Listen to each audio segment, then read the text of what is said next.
All right, I think we're gonna get started.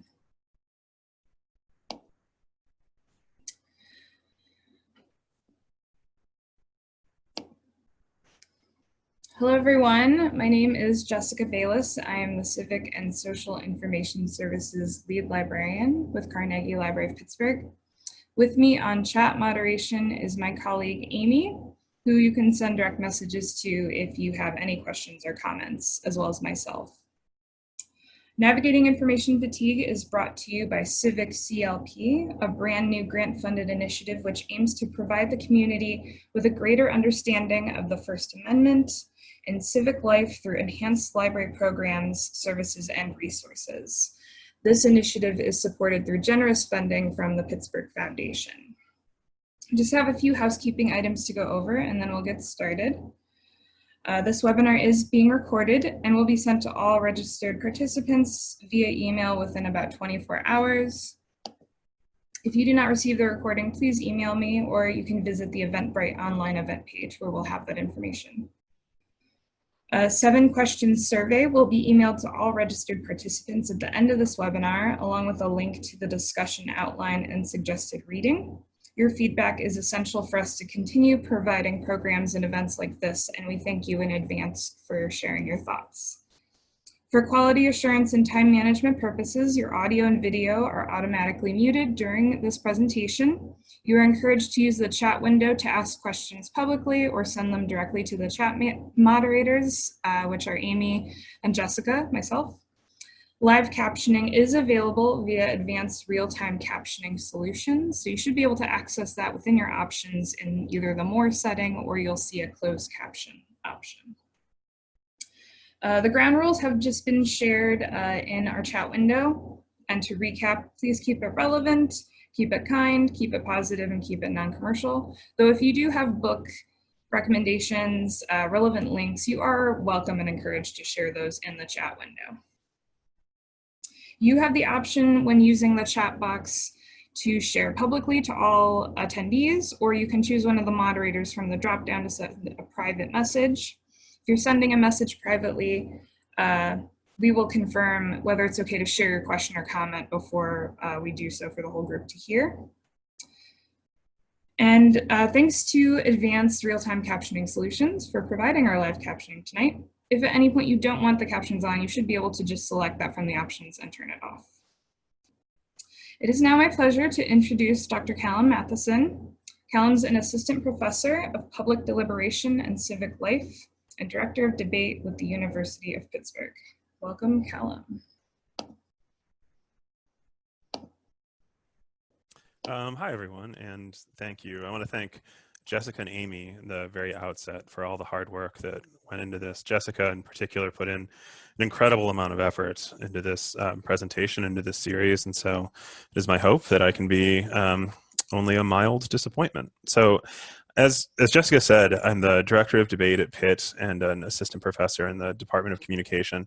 I've spent the last 25 years in policy debate as well as a competitor or a debate coach.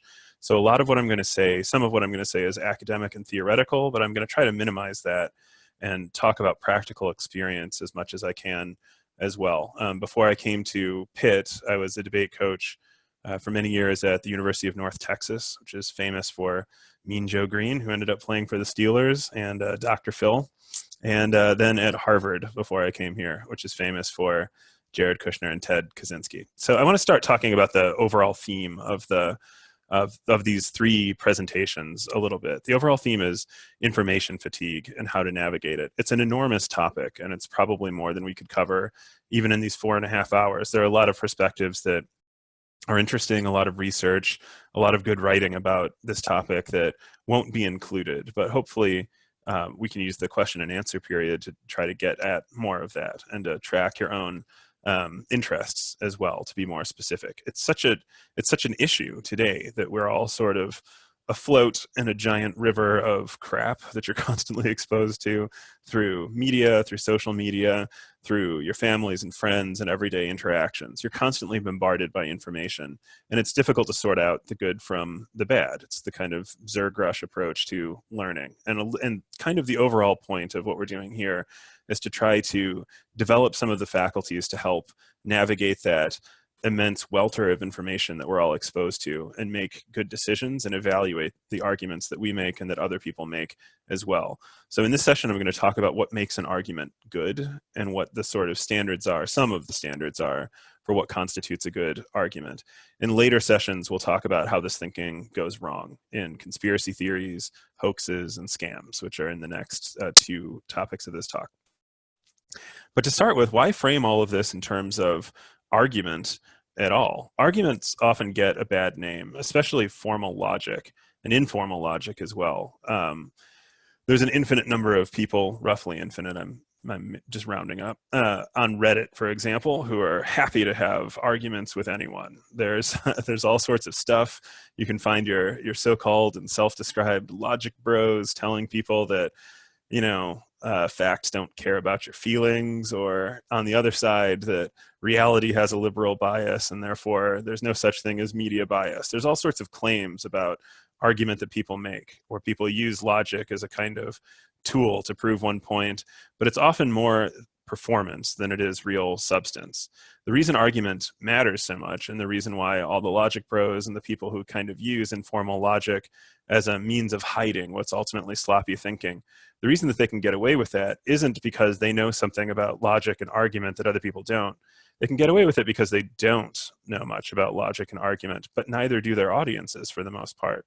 It's a kind of art that sounds dry and sounds boring, but it's ultimately really important. Argument matters because everything that you hear is ultimately an argument. I had a conversation with a colleague recently where we were trying to figure out how to describe the difference between speeches that are persuasive and speeches that are informative. And we decided in the end that there isn't really a huge difference. Even informative speeches, even people telling you facts, are people trying to persuade you to do something. They're trying to persuade you to believe in a certain way or to think in a certain way, which means that you're kind of surrounded by persuasion all the time, whether you're aware of it or not, and whether the speakers are aware of it or not. So everything that you hear is, in a sense, an argument. And much of what you say every single day is argument as well. It gets into all aspects of our lives. If you've ever tried to convince your boss that you deserve a promotion, you're making an argument. If you've ever had a fight with a stranger on the internet, don't do that, but you're making an argument. And so sometimes are they. If you're a scientist and you want research funding to research a particular project, you make an argument for that research funding.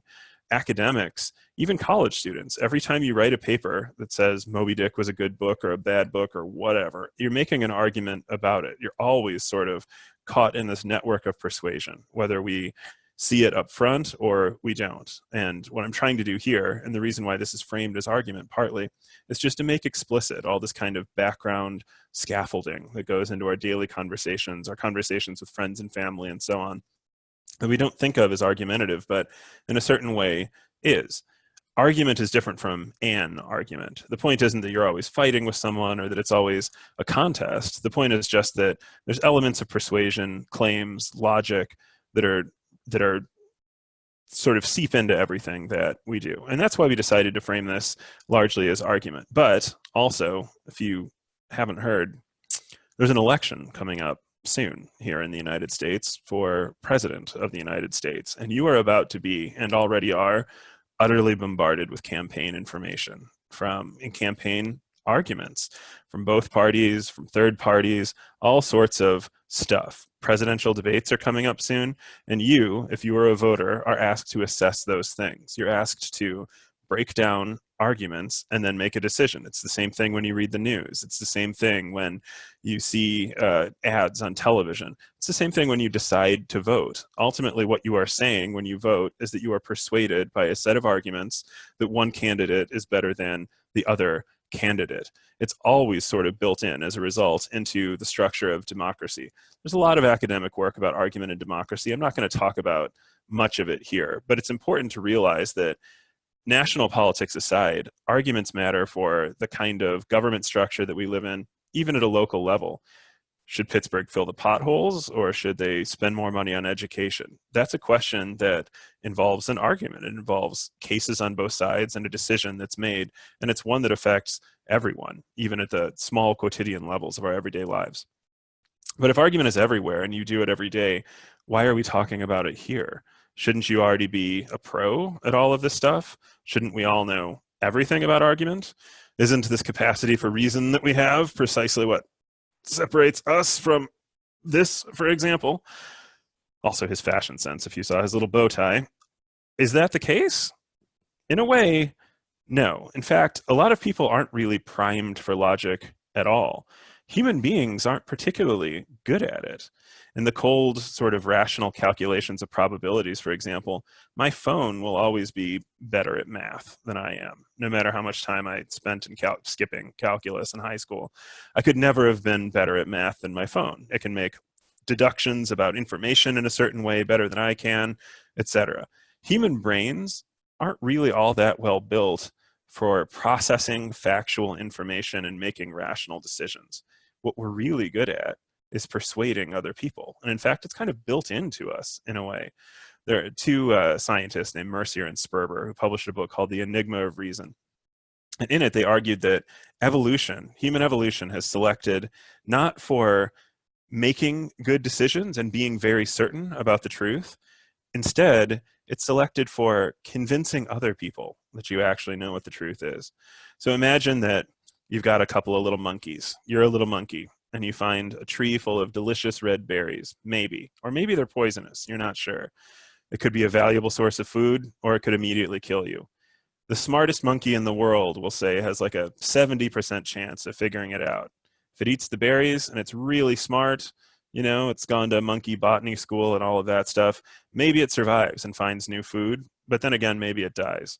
However, if you, the little monkey, can convince another monkey that it should eat the berries instead of you, you have a 100% chance of survival. You can find out for sure whether the berries are poisonous at the expense of the other little monkey. So in a way, Mercier and Sperber argue anyway, we're kind of hardwired for persuasion and even maybe deception rather than just convincing everyone or, you know, using logical and rational arguments or making logical and rational decisions ourselves.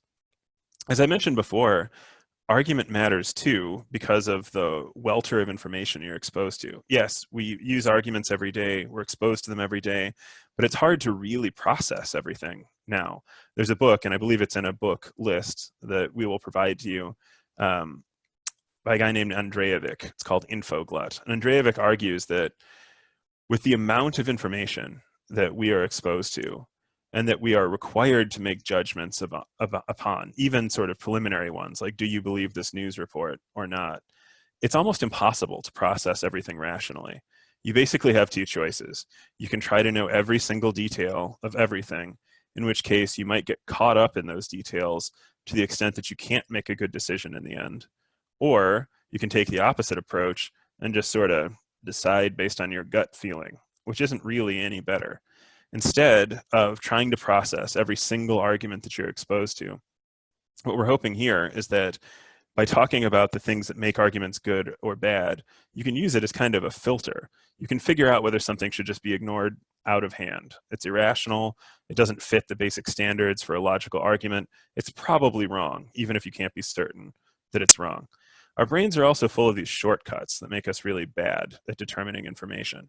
If you decided that you were going to research every opinion that you hold in as much depth as you possibly can, almost always what we end up doing is confirming our own biases.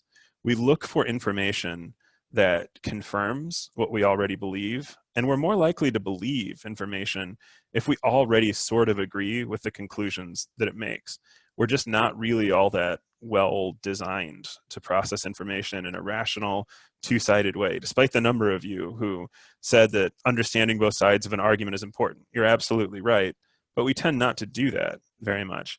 I've done some political consulting and speech writing as well, kind of on the side, and believe me, no one is trying to share the facts with you in a political debate. For the most part, they're trying to get you to believe something that they want you to believe, and they do that by appealing to things that you already think are right, them guessing at least that they're doing that. So persuasion has an element of science to it, maybe, but it's also most certainly an art. And that's why, even though we make arguments and hear them every day, it takes a little bit more depth and development to actually be good at it. So what is persuasion? A really easy definition is just to say that it's convincing someone to do something that they wouldn't otherwise do, or believe something. Sorry, gotta put this thing down. There you go. Or convincing someone that they should believe something that they wouldn't otherwise believe. Way back in the day, Aristotle in ancient Greece, and I promise I'm not going to talk about ancient Greece too much, although, I'm a nerd. I'm going to talk about it a little bit. Aristotle developed a definition of the art of rhetoric. He described rhetoric as the faculty of observing the available means of persuasion in any given instance. Everyone who studies rhetoric, like I do, is forced to memorize that and be able to repeat it all the time. We've said it to 100,000 undergraduates over the period of our instructional careers. What does that actually mean? It sounds easy enough, but the point that several points I want to stress, but the first is that rhetoric isn't the art of persuading other people of stuff. The way that Aristotle defined it in the definition that I just recited, it's the faculty of observing the available means of persuasion. That doesn't just mean putting it into action. It means observing what kind of persuasion is being used in different instances and what's available to persuade others and what's available ultimately to persuade you as well. In those means of persuasion, Aristotle breaks them down into three categories: ethos, pathos, and logos. Ethos is the appeal to credibility or character. So why do you listen to Dr. Fauci, for example, or Dr. Birx about the coronavirus? You listen to them because they have a certain ethos to them.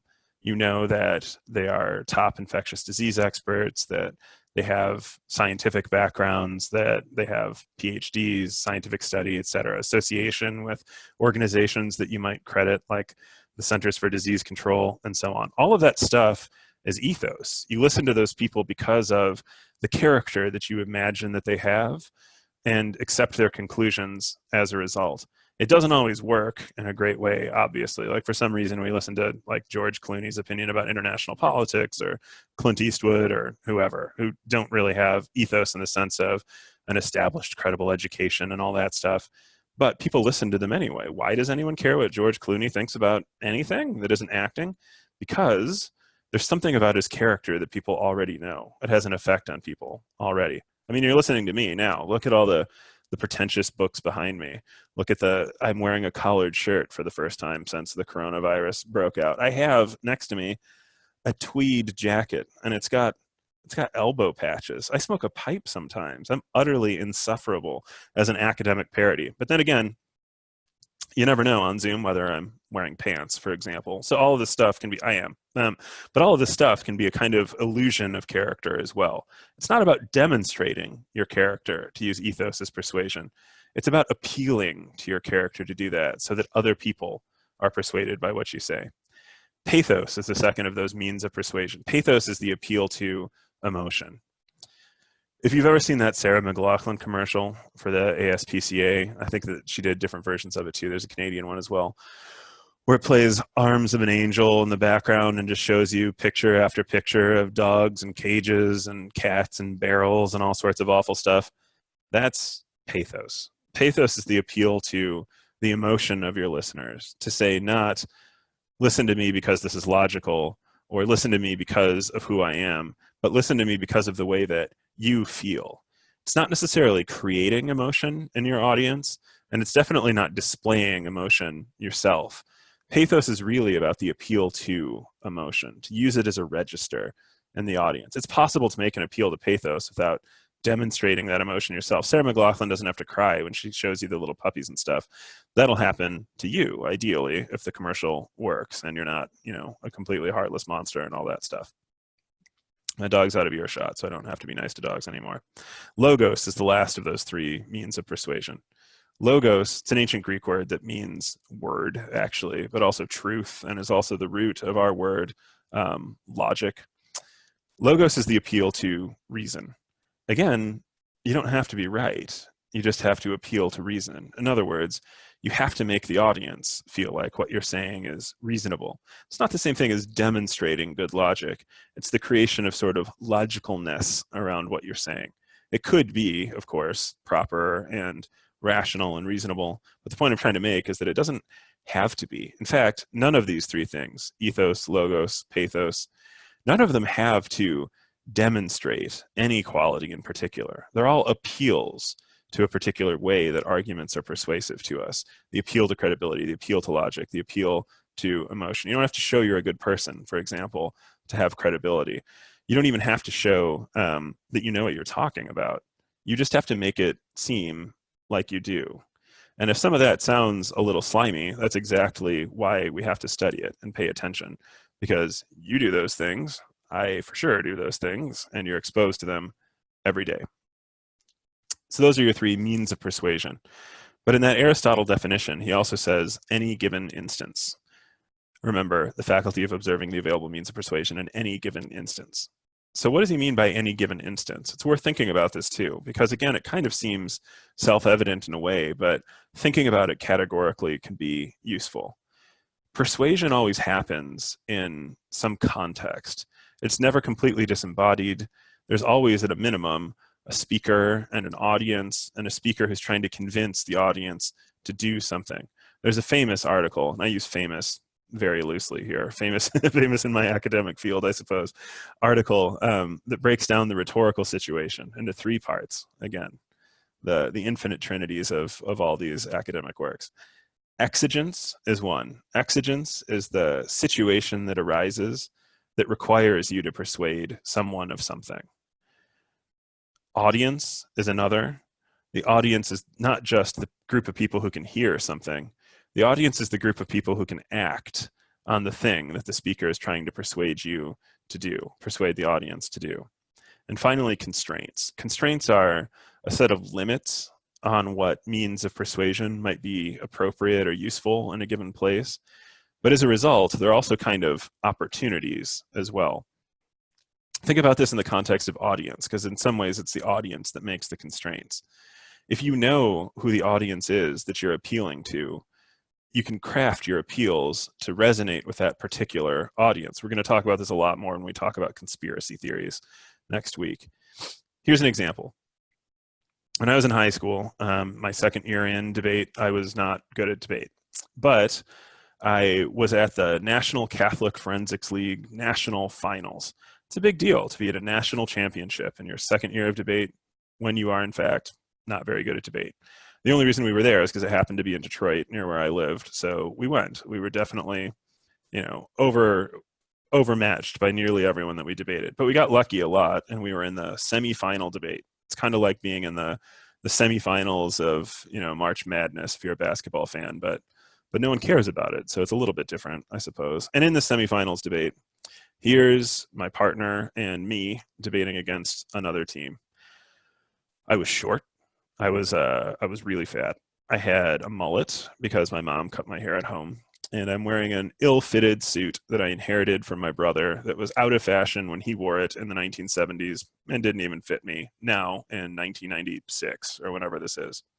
And we're debating against a team of, two slick private school kids from a southern state who went to, one of the most prestigious high schools in the United States and were way better at debate than we were. So we're having this debate about the economy, and they say that they have this way to save the economy. I don't remember all the details of it, but I didn't understand them even then because I didn't really know what I was doing. They just said they have this plan to save the economy, and they said all this economic stuff, and I just sweated in my little suit and had no idea what to do, except I remembered something that I'd read in the USA Today that was deposited for free in front of our hotel room that morning. The Pope, speaking ex cathedra, had said that the pursuit of material wealth by itself isn't good. It's Pope John Paul II had said that we need to temper our drives for economic success because it isn't just a godly path by itself. So I said this, and I said that that was the reason that we shouldn't do their plan because it was all based on the economy. They laughed at us, and they said about a bunch of stuff about economics that we didn't understand, and a panel of judges voted for us. Why did that happen? It happened because I knew something that they didn't know. I knew that at the National Catholic League Forensic Tournament, after a certain point, the judging panels are made up of nuns and priests. So 3 nuns were on the panel, and then 2 professional debate coaches. 2 of the nuns voted for us because, look, the Pope said this ex cathedra, and so we win. Another debate coach voted for us. I don't know why. And 1 nun was like, I can't believe you did this. This is a debate. Don't be reading USA Today and talking to us about the Pope. But it didn't matter, because at the end of the day, we moved on to the next debate, and those fine-looking, well-spoken boys from Tennessee packed up the van and drove home in shame. So why does it matter if you know your audience? Because an appeal that might not be successful in one place can be really successful somewhere else. And knowing what you can say and what will resonate with your audience changes what you should say to try to convince a group of people of something. So we've got persuasion, and we've got the situation that persuasion is in. But I've been saying argument a lot here without really talking about what constitutes an argument. So here's yet another 3-part division, this time from a philosopher named Stephen Toulmin. Toulmin defined argument as having 3 components. And these 3 components are a claim, a warrant, and evidence. I'll give examples to make this a little bit clearer. So you saw my dog earlier. I can say, my dog is the cutest dog in the world because he has these cute little ears and one of them is folded over, and that makes him the cutest dog in the world. How would you break that down? The claim is a statement that I want you to believe, to accept. In this case, that my dog is the cutest dog in the world. The evidence for that is the observation about the world that I can use to support this argument. So in this case, I said he has these folded little ears, and that makes him cute. So the claim is that he's the cutest in the world. The evidence for that state of his ears, and the warrant is the thing that links those 2 things together. That another way to put that is that it authorizes you to make that claim based on the evidence that you have. The warrant is the most confusing and tricky part of an argument. We'll talk about it a lot more as well. But in this case, if the claim is that the dog is the cutest in the world, the evidence is that his ears are folded over. The warrant is something like, folded ears make him the cutest dog in the world. It's the thing that links those 2 things together, the claim and the evidence. Here's a more serious example. A study in the Annals of Internal Medicine a few months ago said that face masks don't stop particles containing coronavirus from getting through. If the particles that contain the coronavirus still get through, then the conclusion is we shouldn't wear masks. The claim is that we shouldn't wear masks. The evidence is that particles get through them. And the warrant is that if the particles get through, then we don't need to wear the masks. I know that there's a lot of glare, so hang on 1 second.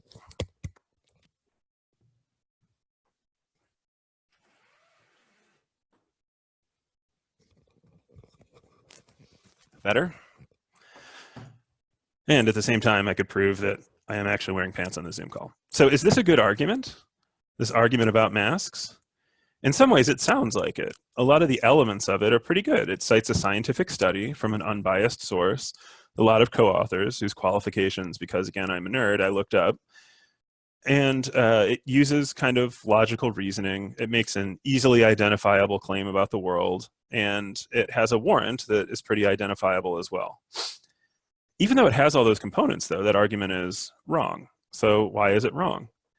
If you actually read the study says that particles get through the masks, but they don't get as far through the masks, which means that they fall out of the air really quickly, and so masks reduce the transmission of coronavirus. Whether you think that that's true or not isn't really the point. This is the point. The argument that uses that study to make a claim about the world uses the study incorrectly. It omits part of the findings of the study itself. The claim isn't justified by the evidence, and the reason that it's not is because of the warrant. There isn't something linking particles get through the mask with, and you shouldn't wear a mask, because there's more to it than just those components. The point is that there's always more to arguments than it seems. And as a result, especially when we're talking about scientific arguments, you have to know a lot of stuff to be really certain that something is correct.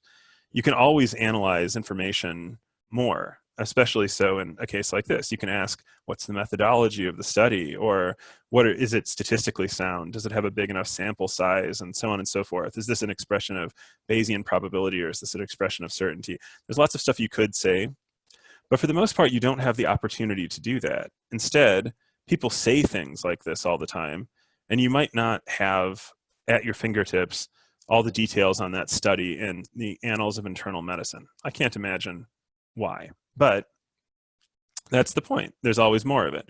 So how can you know when something deserves closer look and when it doesn't? The structure of argument alone creates a guide to do that. This is why I said the warrant is so important. There are a lot of claims you can make about the world, a potentially, nigh infinite number. There's a lot of evidence that you could use to support those claims, and you probably don't have the capacity to check the evidence that people use, especially in a conversation during that conversation. Your phone makes it easier, but again, your phone's not perfect. What you can do is identify whether the warrant really connects that claim with the evidence, or whether it just sounds like it should. Warrants are the part of an argument that you very rarely say out loud. Usually they're just assumed. So for example, when I said, my dog has these folded little ears and he's the cutest dog in the world, I actually didn't say the warrant, which is cute, folded ears make you the cutest dog in the world. Why? Partly because it's the weakest part of my argument, although he's a very cute dog. So you leave it out. This is a strategy called enthymeme. And I lied about not using more Greek words. Enthymeme is when you leave out a part of an argument and you let the audience fill it in for you. If you want to learn the dark arts of persuasion, enthymeme is by far your most valuable tool, because when you leave out a part of an argument, you have the audience, you invite them to make up why they think that it should hang together, and they tend to choose the things that are most convincing to them. If you want to say something really controversial, saying 2/3 of it and not the whole thing lets you back off at the end and say, oh, it's not at all what I meant. So enthymeme is part of this. If you're good at identifying that, when a warrant is present, and you think about how to debate about the warrant or how to think about it, these are just logical rules of connection. Being good at this makes you good at everything else in which argument matters. And as we said in the very beginning, that's pretty much everything. You're exposed to arguments so frequently that if you are good at their structure and understand how they stick together and how they work, what makes them effective in the world, you're kind of better at everything that you do automatically as a result. So I want to leave lots of time for questions. So I'll conclude here with just a couple of brief things. Why would you study argument? In a certain way, it just makes you smarter. It's really difficult to define, what makes someone smart and someone not. I'm not even sure that that's really great language. But here's the point. You can study a whole lot of different things, but the common element in almost all of it involves stringing together claims about the world and assessing when other people do that same thing. If you're better at doing that, if you think about the rules that are usually in kind of the black box that's locked away from us, you should be better able to assess information. And in that massive glut of information that you get, one of the most valuable tools to have is some kind of filter that lets you just say, I'm not paying attention to that. I don't think that warrant in general is persuasive, so I don't think it's persuasive now. And that makes your life a lot easier in a way, and it lets you focus on the places where you're not so sure, where really you need to know more information, where you really need to figure out what the methodology is that's used for a study, or whether someone is right about something that happened in history, or whatever, whether a politician's claim about something saving money or costing too much, whether that's really true or likely to be true.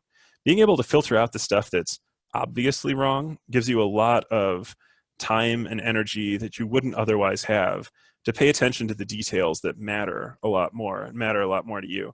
It also presents a possibility of talking about the ethical implications of things. If you spend less time figuring out whether something is logically correct because you're already good at that, you can spend a lot more time making a decision, thinking about whether you think that we ought to do something, not just whether all the little components of it are true. It's important to a democracy, as I said before, and increasingly so. So to preview what we're going to talk about in future, things like conspiracy theories, scams, hoaxes, fake news, bad information are far, far more prevalent now than they used to be in some ways, or at least it's much easier to find them, and it's much easier to confirm what you already want to be true. It used to be if you were a conspiracy theorist, for example, you'd have to do some real work to find other people who also think that the earth is flat. Not to offend any flat earthers in the audience, but it's not. It's actually not flat. But if you want to now find a community of people who think that the earth is flat, it's really easy to do. They're all over the internet. Believe me, I've done plenty of research on them. Finally, knowing a little bit more about argument, studying it the ways that we're talking about now, helps you persuade other people and to know when you're being persuaded. The real truth of rhetoric is that, and you can really broadly read that as just the art of persuasion. The real truth of rhetoric is that in a lot of situations, absolute certainty isn't possible, but we have to make a decision anyway, even without that certainty. So imagine that the United States is pretty sure that the Russian Federation is going to invade the Baltics. We might not be able to be 100% positive before Russian troops actually show up and Yuri and Ivan are taking selfies by the Black Sea, but instead, Baltic Sea, sorry. But instead, we might have to make a decision while we're still not really sure about the evidence. Is that just warmongering? Is it hawks who are afraid of Russia who say this? Or is there, real evidence that maybe we missed something and this is part of a grand Russian plan? How do you know? Well, you don't, because the decision will have to be made about what America's response will be before we have all the evidence to be sure that that response is correct. Argument isn't really about learning to be right. And this is the mistake of all the, legions of Redditors that I mentioned earlier. Argument is about changing probabilities that we're right. There's a great book, and I think it's in the reading list as well, by a guy named Ellenberg called How Not to Be Wrong. Ellenberg's point isn't that we can be right. It's mostly about processing mathematical and statistical information, although it's much more exciting than it sounds. Ellenberg's point is that we can't ever be certain about most things, but we can learn good habits of thought that make us less likely to be wrong. In other words, to push ourselves towards the more probable end of a spectrum is maybe all that we can ask for, and it sounds kind of kind of anticlimactic in a way, but it's really important. And the reason that it's important is that we have to strike this balance in the study of and response to argument where we are open to persuasion, or it's possible that we admit that evidence could convince us to do something else than what we've planned to do already. And at the same time, that we're not total suckers. We're going to talk about that in the scams and hoaxes section a lot more. And it's harder than it sounds, because every time you put the time in to learn the defenses that we might have against misinformation, someone out there is also learning about your defenses to misinformation with the purpose of overcoming them. It's a constant process of improvement, but it's one where you're never done. And the worst mistake you can make probably is to say, I am now absolutely certain that X is the case. If it's not an ethical judgment, if it's a judgment about the situation of the world, you're never really so sure that you can say never. Instead, you can kind of change the probabilities a little bit and say, this is probably true, but remain open to persuasion. And when you're the target of persuasion by others, say, this is probably wrong, without being absolutely certain. The trickiest things about logical fallacies, I didn't talk about those here because we have time limits and stuff. If anyone's interested, I have plenty to say about them, of course. But the trickiest thing about logical fallacies is that if you hear an argument that is illogical, that doesn't make it wrong. The conclusion that it makes might still be right, but for the wrong reasons. An example that I really like for this is plague doctors. Plague doctors in the earlier periods of plague in Europe, the Great Mortality, they called it then, and we usually call it the Black Death now, I guess. Plague doctors wore these costumes with thick leather robes and face masks that kind of looked like bird beaks packed with herbs, these wide-brimmed hats, goggles. They sealed themselves off from the outside world. The reason that they did that is because they thought that disease was transmitted through bad air, the miasma theory of disease. They didn't think that people got diseases from each other. They thought instead that you could be infected by bad air. The plague doctors then wore these uniforms to keep out the bad air, but essentially by chance, they were right. It did work because plague was really spread by fleas and mucus and things like that, all that good stuff. Fleas couldn't get through the thick leather oil robes.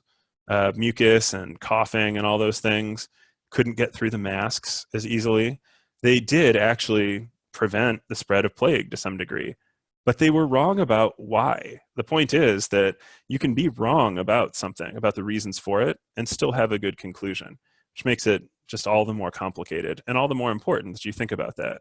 So the point I'm trying to make, I guess, the overall takeaway is that to be good at any kind of reasoning, and all kinds of reasoning are involved in decisions that we make every day that we're called upon and tasked to make by government, friends, family, social situations.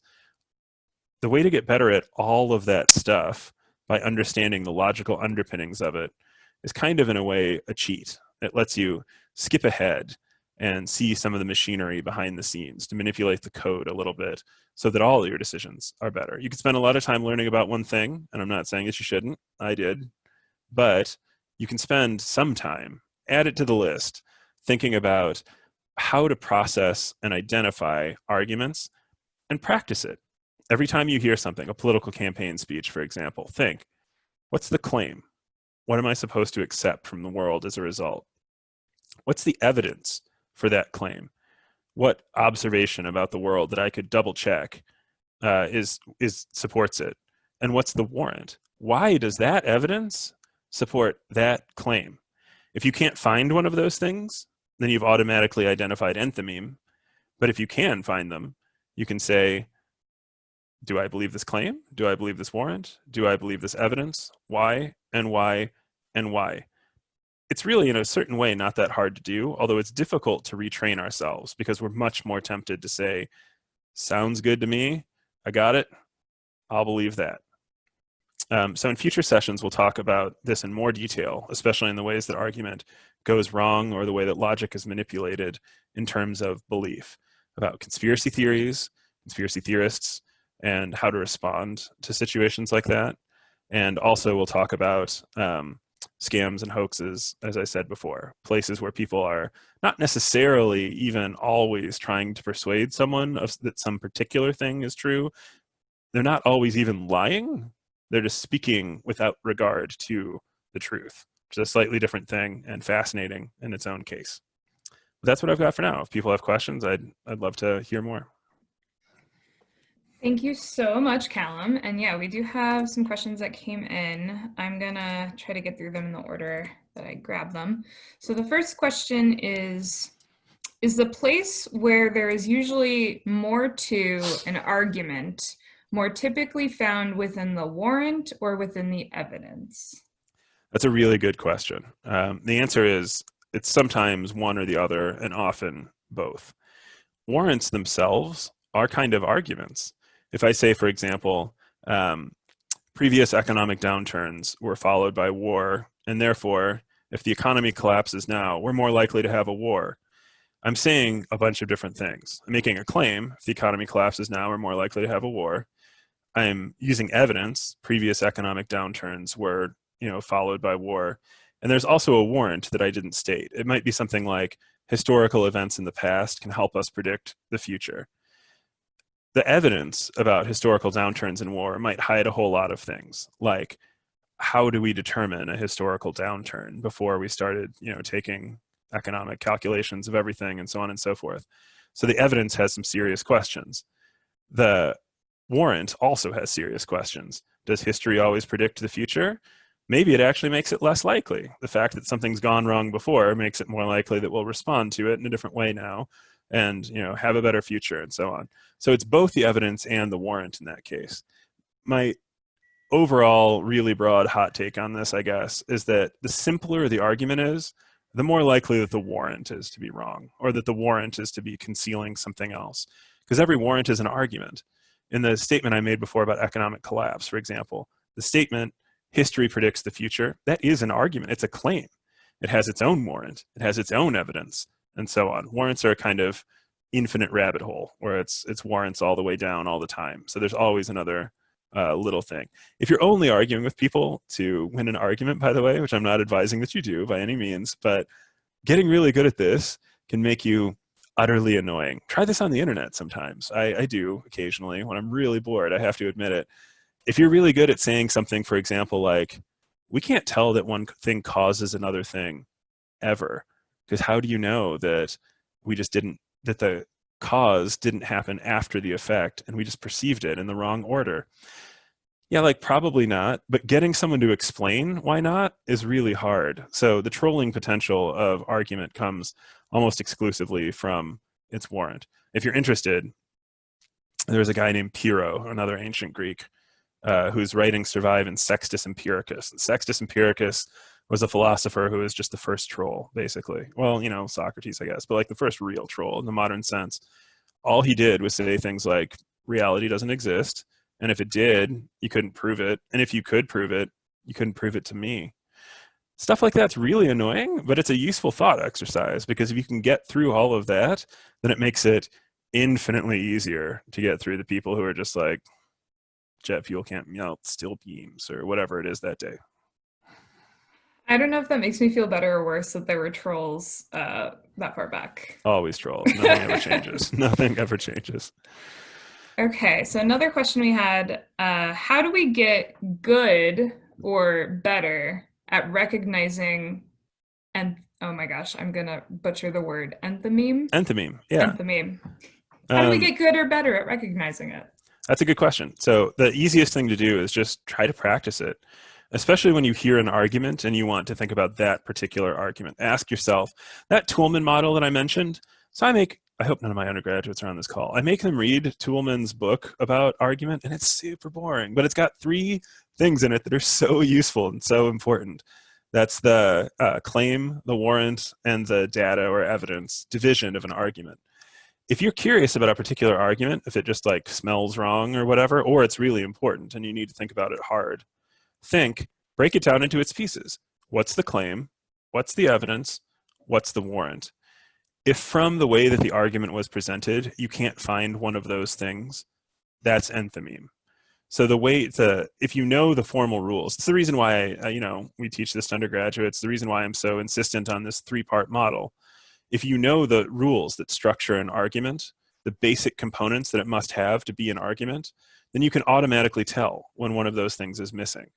You can practice it. Next time you hear a political statement, for example, or read an op-ed in your newspaper of choice, think, what's the warrant? What's the evidence? What's the claim? What does the author want me to believe? How do they support that? And why is the stuff that they cite to support that, why does that actually prove what they said? And that's how you can figure it out. All right, another great question. It's technically a 2-part question. So the first part is, what are the risks of using the shortcuts to filter new information? Could this keep us believing in flat earths? And then the second part is, what about using one's own bias in the application of the filters? Is this covered in How Not to Be Wrong? Those are both great questions, and they're seriously important. One of the reasons I wanted to talk about being accidentally right is for that exact reason, that sometimes logic, especially sort of poorly understood, can be a dangerous thing for your own belief. You might apply one rule in a place where you're not supposed to, and so on. So there are a few things I would suggest about that, although I don't think that there's a perfect solution. Those shortcuts, cognitive heuristics, they're called by nerds like me, are things that are sort of baked into how we think. So confirmation bias, for example, where we tend to look for information that supports what we already believe, or there's something called scope neglect, where when numbers get big enough, it's really hard to tell really what the scale is for those numbers. One of my favorite books is Watership Down. If anyone's ever read that, it's about a bunch of rabbits fighting a war. It's not a kid's book. Don't traumatize a new generation of children. But the rabbits can only count to 4. So they have 5 numbers. They have 1, 2, 3, 4, rare. Rare means 5, but it also means a billion because the rabbits can't tell the difference. That sounds funny, because rabbits, but we do that too. What I want you to do right now is imagine, not in stacks or anything, but just one pile of 1,000,000 apples. Can you do that? Okay. Think about it. Hold that image in your mind. Now imagine a stack of 1.74 billion apples. Can you do that? Probably not. So, and the reason that that's true is that we just aren't wired to deal with numbers all that, all that well. So, scope neglect, confirmation bias, things like that kind of always happen.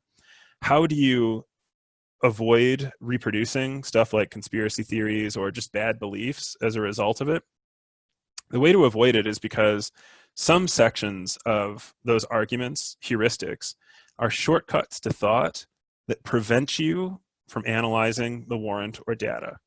Other shortcuts, like saying, you know, this argument is fundamentally illogical, don't prevent you from thinking about it. They are ways of thinking about that same thing. The differences are sometimes murky, and you can never eradicate it altogether. But a little practice and a little sort of attention to the differences in examples can illustrate a lot of that. When we talk about scams and hoaxes, for example, there'll be times when you can tell that the argument that someone is making for something is clearly irrational and probably shouldn't be considered at all. Like, there are obvious reasons to think that the opposite is true. However, there are other times when you just think, well, that's really convenient and I want it to be true. A lot of it is really just self-reflection.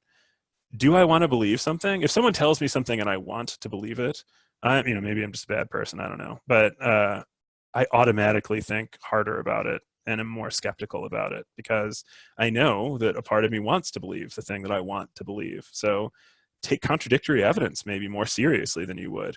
The way to deal with cognitive heuristics and biases, you can never totally eradicate them, but the more you're aware of them, the easier it is. It's the same reason why training to combat implicit biases about race and gender and religion and things like that have you see counterexamples of stereotypes and to think hard about them. Stereotypes are just cognitive heuristics.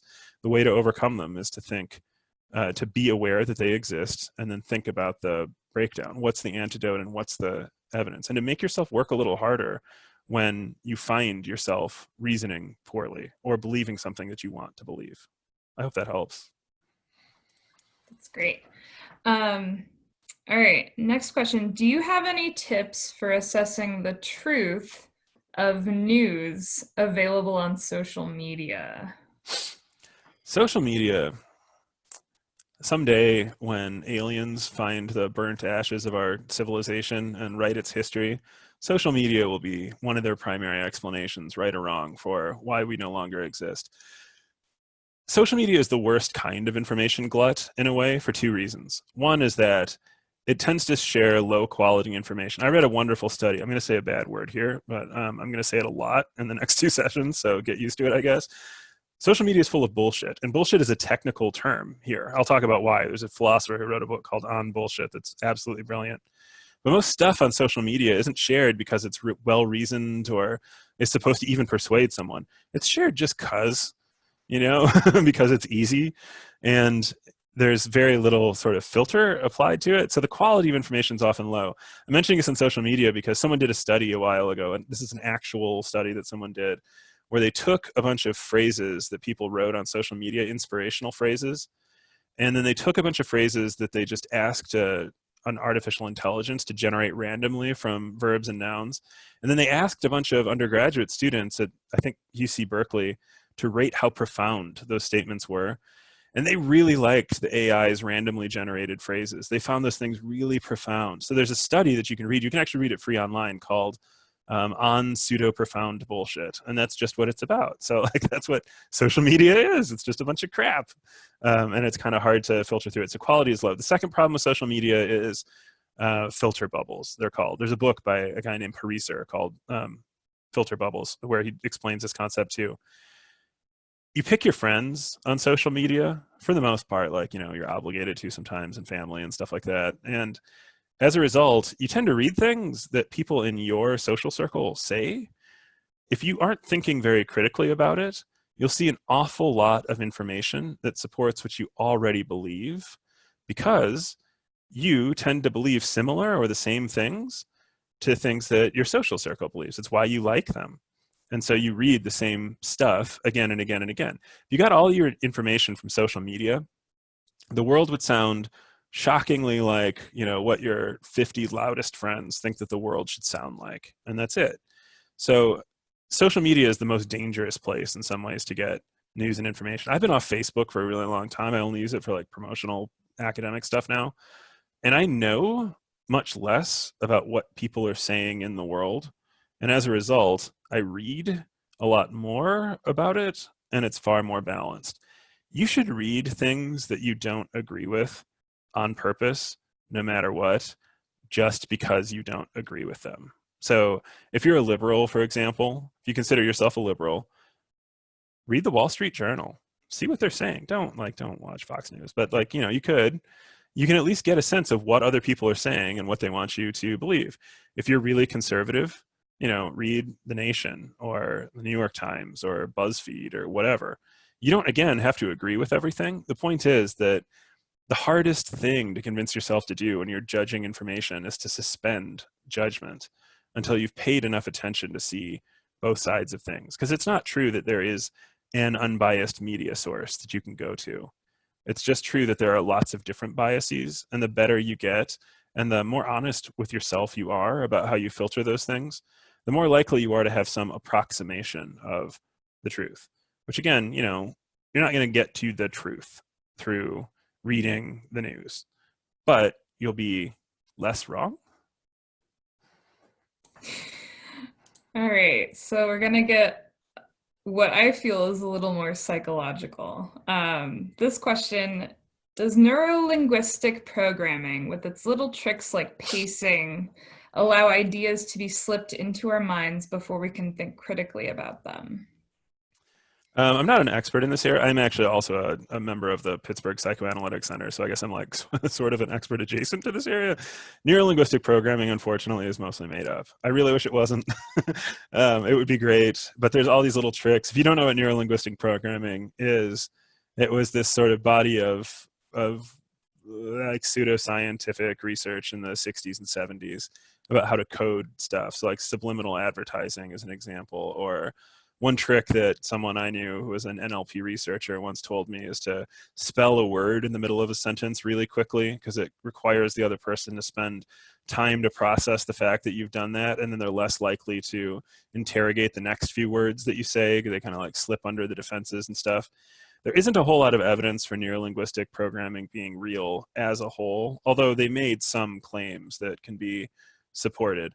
A lot of the little micro tricks of persuasion and speech in neurolinguistic programming probably aren't really worth the time. And the reason that I say that is that even the ones that are sometimes effective, like I tried the spelling the word thing a couple of times. I can't really I don't have a big sample size to prove that it's real or whatever for all you people who have real PhDs unlike mine. But to the extent that those things might work, they're often counterproductive, because if you get it wrong, someone is like, this person is obviously trying to manipulate me.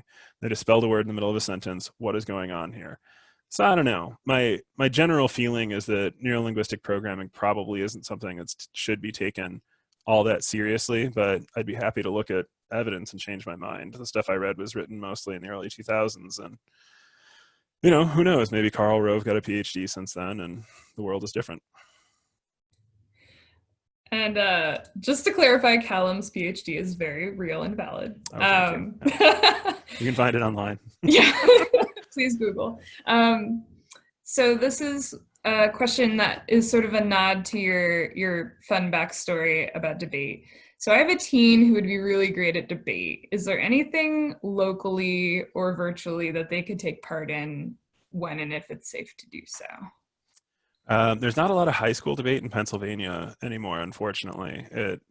When I was debating in high school, I went to like a kind of like average public school, although it weirdly produced a lot of famous people. Like Nate Silver was on the debate team with me, and the author of one of the books that we asked you to look at, Ben Burgess, was also at the school, and Larry Page, founder of Google. Not all at the same time, obviously. That would have been too weird. But back in the day, debate used to be mostly kind of like middle-class public schools, and have a kind of, especially in this part of the country, have a strong sort of, democratic ethos to it. The state government of Pennsylvania doesn't really support it the way that it could, and debate here has declined. There are some debate teams in Pittsburgh. Pitt Catholic Central has a debate team, for example. There are a few others, but opportunities to be involved in debate are at least different now, and you have to look a little bit harder. It kind of depends on what school your student goes to. However, coronavirus has created a weird opportunity there. We used to travel to debate tournaments a lot, which is expensive, which is why debate looked, even though it's the most valuable academic training you could possibly have. And I mean that, absolutely certainly. None of my bosses are listening to me, so they wouldn't know if I, admitted that it was secretly made up or whatever. Debate's ultra valuable, but it's expensive because it requires travel. It doesn't right now. Most debate tournaments are being held online. So different tournaments have different rules about who can register, but it's possible for just 2 students to register to go to a debate tournament at Harvard or UC Berkeley or whatever that they could never have gone to before. So yeah, there's probably stuff you can do right now. The Pitt debate program, the William Pitt Debating Union, I should say, also has a series of public debates during the year, and they're open to the public. Welcome to come to them. You can get more information about debate in Pennsylvania and opportunities to do it there too.